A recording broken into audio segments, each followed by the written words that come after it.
Ngonyama entsha yama Ngisi uCharles wesithathu yethula inkulumo ngaphandle elandana sixoshe bukhoma lenkulumo. Expressively proud, have prospered and flourished. Our values have remained and must remain constant. The role and the duties of monarchy also remain, as does the sovereign's particular relationship and responsibility towards the Church of England, the church in which my own faith is so deeply rooted. In that faith and the values it inspires, I have been brought up to cherish a sense of duty to others and to hold in the greatest respect the precious traditions, freedoms and responsibilities of our unique history and our system of parliamentary government.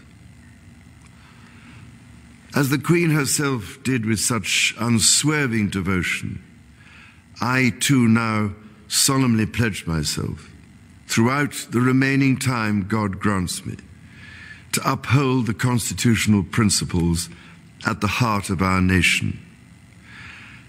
And wherever you may live in the United Kingdom or in the realms and territories across the world, and whatever may be your background or beliefs, I shall endeavour to serve you with loyalty, respect and love, as I have throughout my life.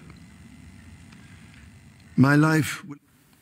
Abaholi bamazwe omhlaba badlulise amazwi enduduzo kulandela ukukhothama kwendlovukazi yama Ngisi uElizabeth wesibili njengoba isikhotheme indlovukazi indodana yayo endala uCharles oneminyaka engamashumi ayisikhombisa nantathu ubudala uyena oseyingonyama kanti uzokwaziwa njenge Ngonyama uCharles wesithathu. Lapha ekhaya estatimendeni esikhishwe yihhovisi likaMengameli wezwe izolo, uMengameli uCyril Ramaphosa uthe iNingizimu Afrika idumele kakhulu ngokwedlula emhlabeni kwendlovukazi yama Ngisi ebese inesikhathi eside isesihlalweni sobukhosi. uMengameli wezwe uthe le ndlovukazi yama Ngisi izohlala ekhumbuleka ngeqhaza layo njengoba indlela yaphatha ngayo yaba isibonelo esihle iminyaka engamashumi ayisikhombisa yonke. uMengameli wezwe kanye nayo indlovukazi yama Ngisi bagcina ukubona emidlalweni yamazwe omhlaba uhlangene eyayibanjelwe eLondon ngo-2018. On behalf of the government and the people of South Africa, President Ramaphosa has expressed his profound and sincere condolences to His Majesty King Charles III on the passing of Her Majesty Queen Elizabeth II of the United Kingdom of Great Britain and Northern Ireland. Ushansela waseGermany uOlaf Scholz uthe ukuzibophezela kwendlovukazi ekubuyisaneni eBritain emva kwempi yomhlaba yesibili angeke kulibaleke izokhumbuleka ngamahlaya ebinawo. Owabe engushansela waseGermany uAngela Merkel naye uthe udumele kakhulu ngokuzwa indaba zokwedlula emhlabeni kwendlovukazi uthe uzosikhumbula kakhulu isikhathi asichithe nendlovukazi. uMengameli waseGermany uFrank Walter Steinmeier wethule inkulumo izolo kusihlwa ezokalisa ukudumala kwakhe ngokukhothama kwendlovukazi. Uthe ulwazi ebinalo kanye nokuzibophezela kwayo emsebenzini kuyohlala njalo ezingqondweni zabantu baseGermany. uMengameli waseRussia uVladimir Putin ubhale incwadi eyibhalela uCharles wesithathu ozokuba ingonyama edlulisa amazwi enduduzo endlonkulu. Kule ncwadi uthe waqaphela kakhulu ukuthanda nokuhlonipha abantu bayo kwendlovukazi. Umkhandlu wezokuvikela enhlanganweni yezizwe ube nomzuzu wokuthula ukuhlonipha indlovukazi yama Ngisi ngaphambi kokuqala komhlangano wayo. Indlovukazi uElizabeth wesibili yazalwa mhla zingama-21 kuMbasa yaba yindlalifa yobukhosi ineminyaka eyishumi ngesikhathi uyise ingonyama uGeorge wesihlanu egcotshwa njengengonyama yama Ngisi. Indlovukazi uElizabeth wesibili wagcotshwa njengendlovukazi mhla ziyisithupha kuNhlolanja ka-1952.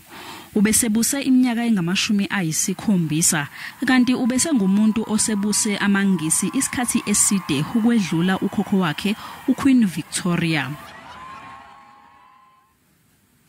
Undonankulu wesizwe samaZulu inkosi uMangosuthu Buthelezi ekhuluma egameni lengonyama yesizwe samaZulu uMisizulukazi litheni wedlulise amazwi enduduzo ngokukhothama kwendlovukazi yama Ngisi uElizabeth wesibili.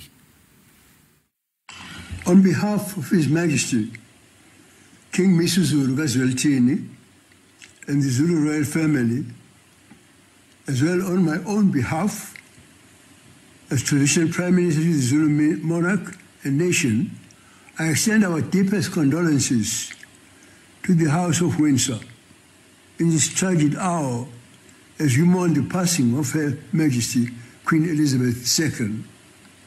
Our prayers are with the royal family and with Prime Minister Liz Truss as she leads a nation in mourning. May God comfort the people of the United Kingdom and all those around the world who felt such great esteem, affection for Her Majesty the Queen.